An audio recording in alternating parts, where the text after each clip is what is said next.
Hey everyone, welcome back to the Johnny What a Gentleman podcast. This is episode 5. I know it has been a couple of months since I last posted an episode, but I am here back and just excited to share with you some updates and news about my life. So, judging by the title of this episode, you probably have guessed, but I am excited and happy to announce that I have just finished making my first film. it's it's done. It's here.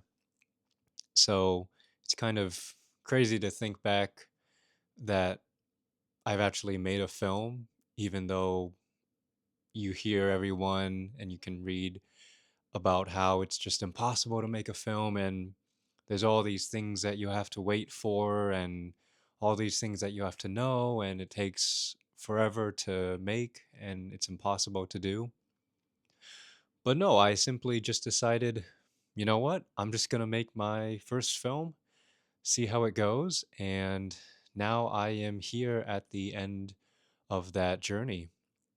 So I'm excited to share it with you.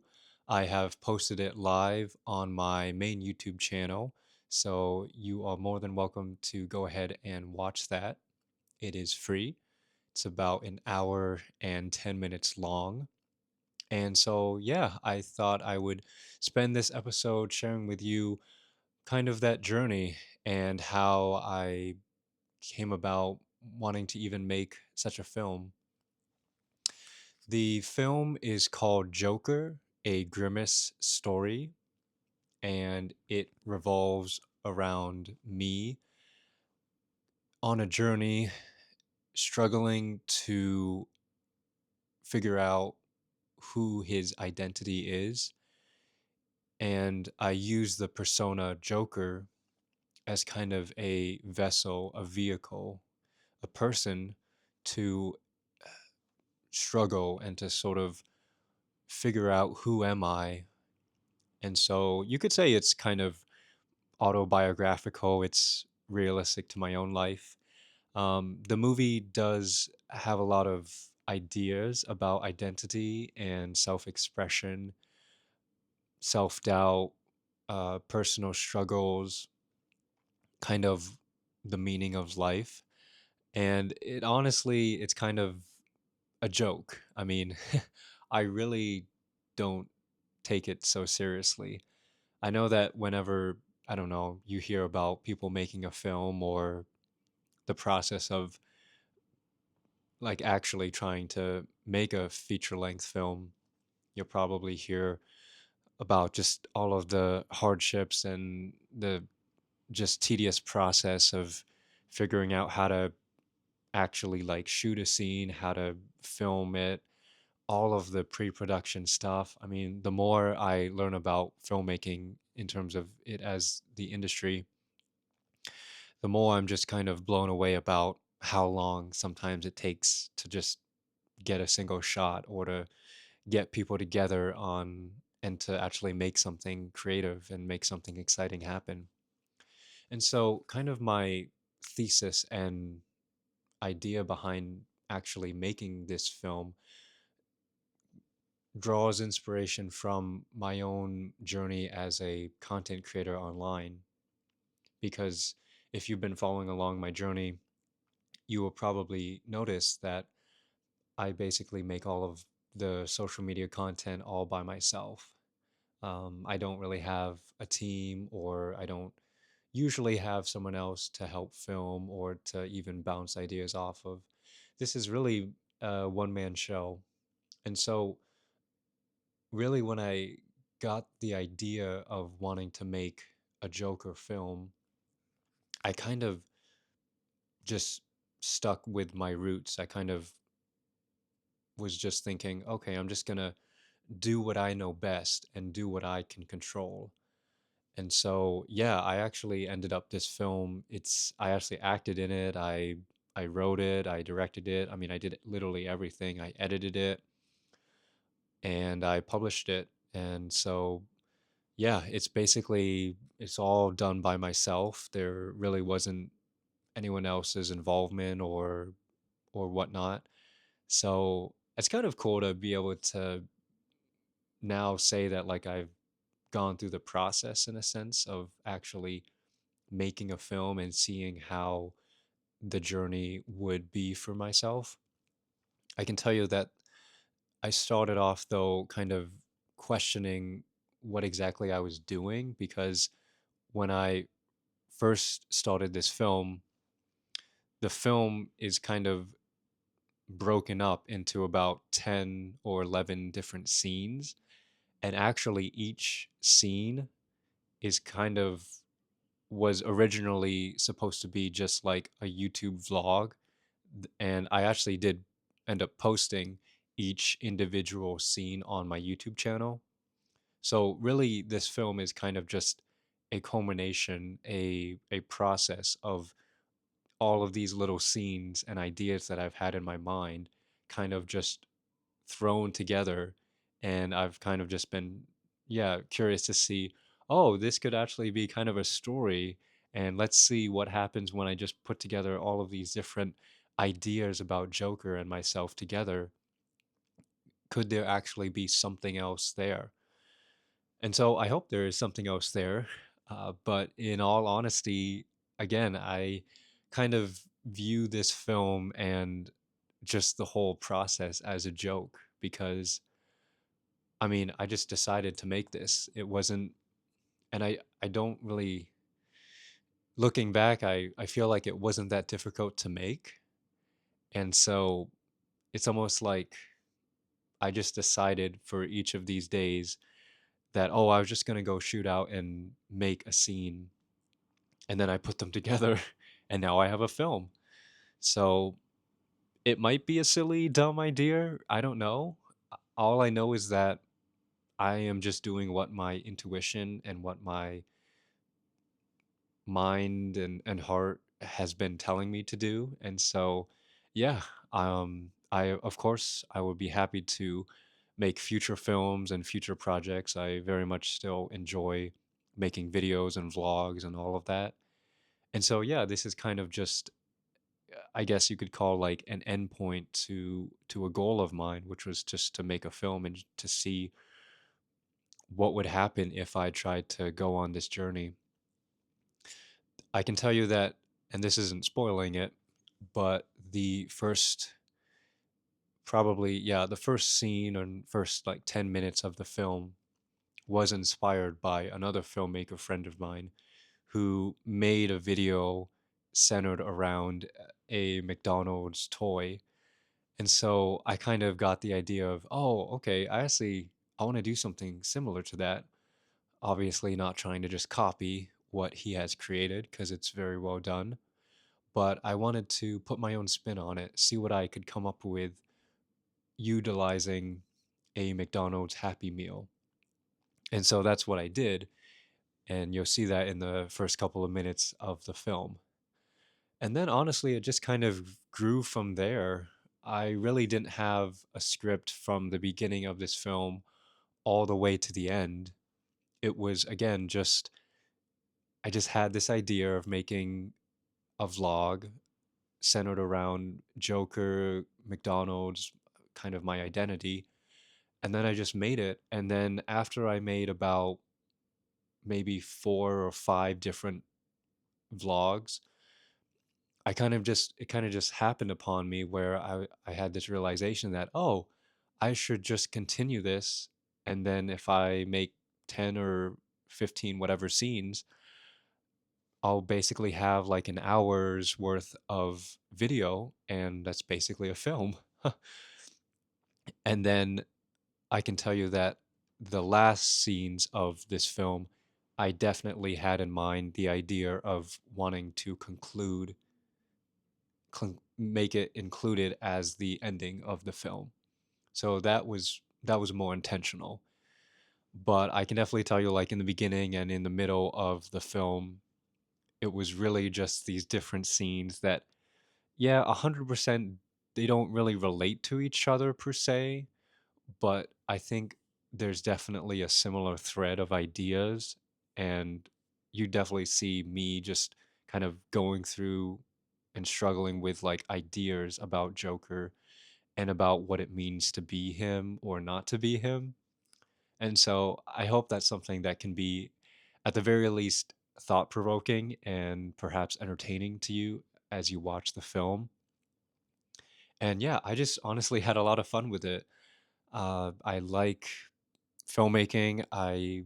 I'm a pretty simple guy. I don't have the fanciest audio or video equipment. I just edit on my phone. I don't like I don't use any of the fancy editing apps.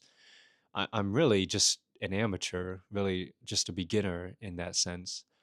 But something that I feel like I do have in this space is I do have a lot of ideas, and I do have the the ability to be persistent and to just make an idea without without expecting a whole lot at the end of it. And so really this film I think is just a testament to being able to make a film because you want to. And so yeah, I'm just excited that it's out there. I've made it, and now it's kind of like, okay, what's next? I guess I will figure out what's the next video idea and film for me to do. But yeah, that's kind of the short summary of it. And as I was making the film, the idea was to like kind of center myself as Joker and to kind of figure out if I was Joker or if that was just an idea that I wanted to be. Another idea that I was kind of wrestling and trying to see what would happen on film was I just perceiving Joker with ideas that I wanted to per- perceive, like perhaps maybe the Joker in your mind or the Joker in other films, he has been portrayed in a certain way. And part of my film and ideas was trying to maybe question that and to say, well, maybe the Joker isn't that the way you think he is. Or maybe he's none of what we think the Joker is, whoever that might be, and whatever idea we have of him. And so, yeah, I do try and present a lot of different questions around that. And I think I do try and offer some answers to that. But at the end of the day, I really kind of want to leave it open to interpretation. I know that might be a silly cop out or kind of almost like an excuse to just be like, well, you can, whatever you think of it as the audience, it is what it is. But no, I mean, I do try and present sort of a profound and complicated sense of who the Joker I think is, and I leave kind of the rest for you to figure out if there's any meaning to that. And then also another thing is that I realized that I had introduced this character Grimace early on in the film and early on when I was just making these different vlog scenes. And the character Grimace then kind of almost basically became kind of like almost the main character, I want to say, of the film. Maybe perhaps he's a like a dual persona of Joker, which is another question I pose. But yeah, it was that was kind of a fun aspect to discover and then to ultimately explore with alongside the Joker's identity, was having this supporting character which I really had no interest or idea of in the beginning, but then I kind of just developed him into a character, into the story. So that was really fun. And yeah, I mean, again, my filmmaking setup, it was not complicated throughout this filmmaking process. I just basically shot on my tripod. I used the same camera that I love to use my Sony ZV-E10, the second edition, and then I just have a zoom lens from Sigma. I believe it's the 18 to 50 millimeter lens, and that was basically it. And just using this DJI wireless mic setup, that that was basically all it. Again, I did this all by myself. I didn't have like a crew or someone to really help me hold the camera. On a couple of shots I did, but for the most part it was basically me.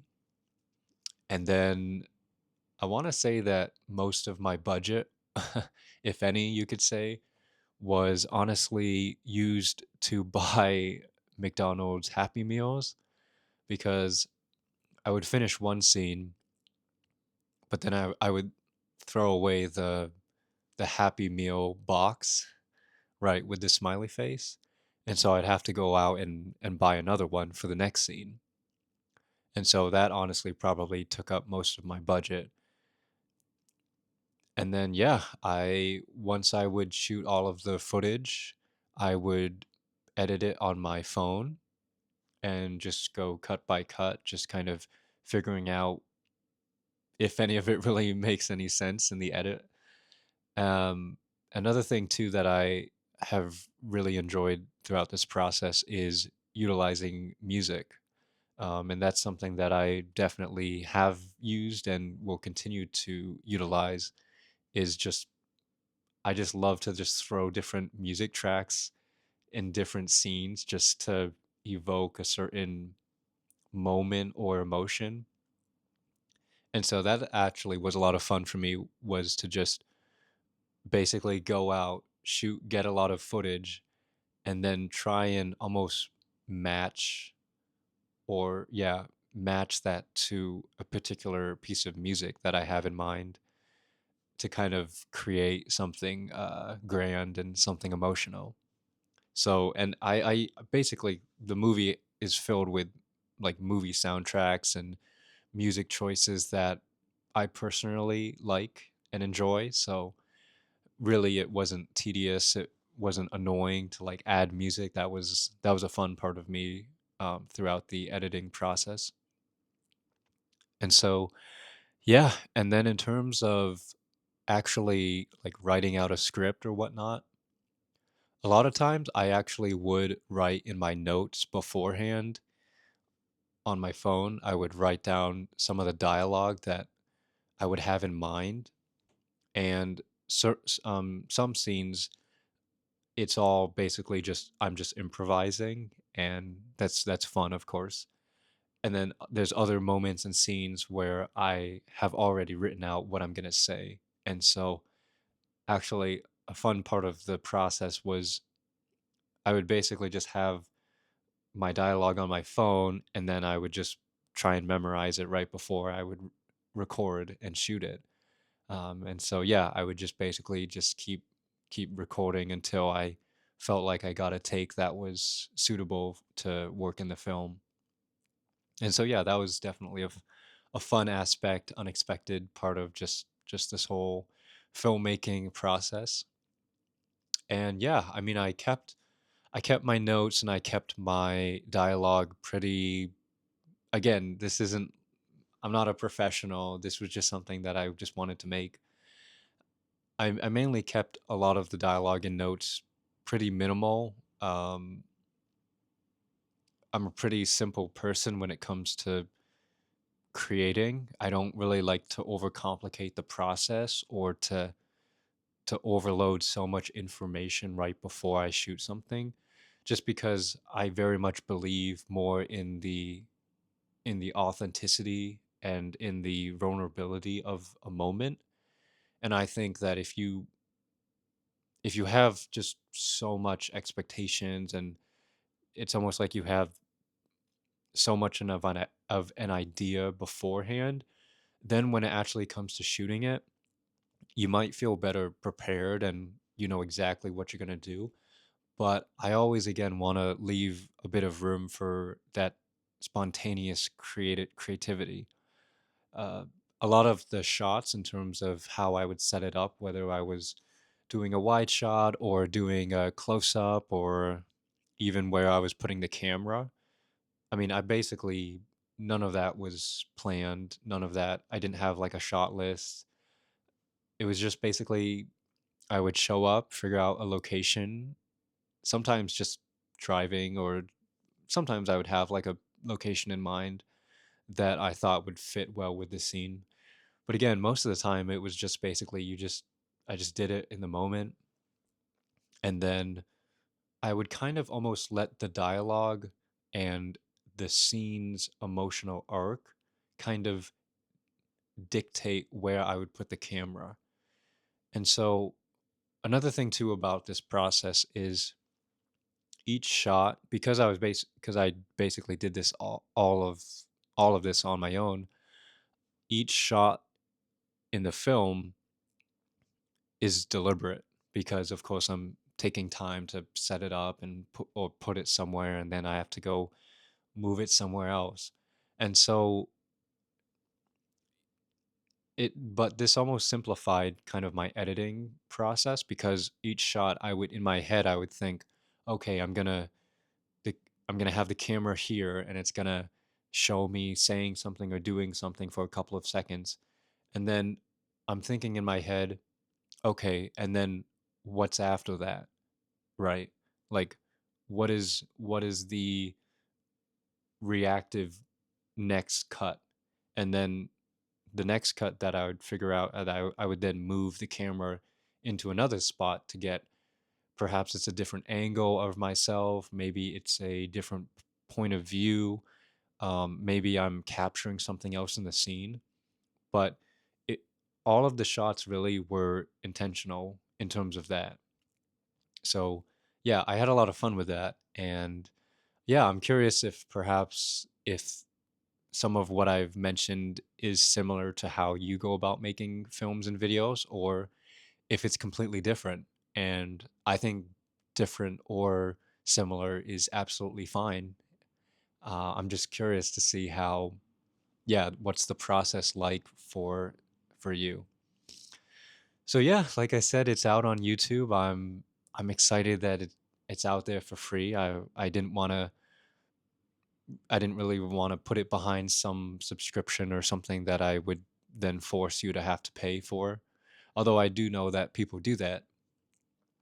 Really, again, I kind of have viewed this as just a joke, like, oh, almost like someone has kind of dared me to make a film, and now I'm here and I've made a film. So hopefully that means something.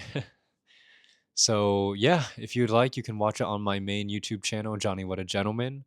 Again, it's called Joker, a Grimace Story. And I just wanted to share a bit of the process of making it with you here. So thanks for watching and listening, and I will see you all in the next episode.